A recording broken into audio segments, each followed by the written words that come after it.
Gulay-gulay para healthy ang buhay. Yan po ang ating for today's easy recipe, chop suey. Bali, uunahin ko po munang lutuin yung ating pong pinakang sahog. Gagamit po ako dito nung chicken na minarinade ko po. Kasamahan po ito nung nilagay ko sa broccoli. Lutuin ko lang po ito hanggang sa mag-iba yung kulay, kagaya po nito. Then set aside ko po muna. At pagkatapos umpisahan ko na pong magisa sa same pan din po. Hindi na po ako nagbawas ng mantika. Nagisa na po ako dyan ng bawang at sibuyas. Titimplahan ko na rin po yan ng patis. At pagkatapos igisa po natin ng ilang minuto.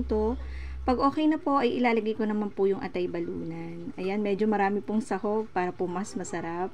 Pero ito po is optional lang. Naglagay na rin po ako dyan ng isang chicken cubes, pampalasa. At pagkatapos, isinunod ko na po yung mga gulay. Sinabay-sabay ko na po yan.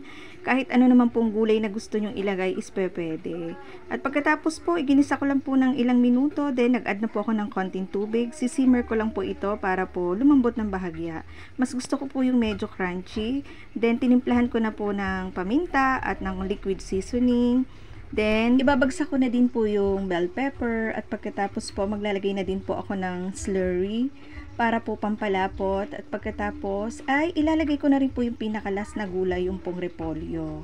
Ayan, bali ito po hihintayin lamang po natin umimpis at maluto po ng bahagya. Ayan, masarap po kasi yung medyo crunchy yung mga gulay at para healthy rin po. Andun pa yung sustansya.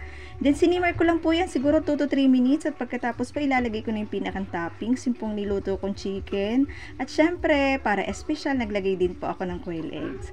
At ready to serve na po ang aking chop suey. Tara, kain po tayo. Sana nagustuhan nyo po ito. Salamat sa panonood. Bye-bye!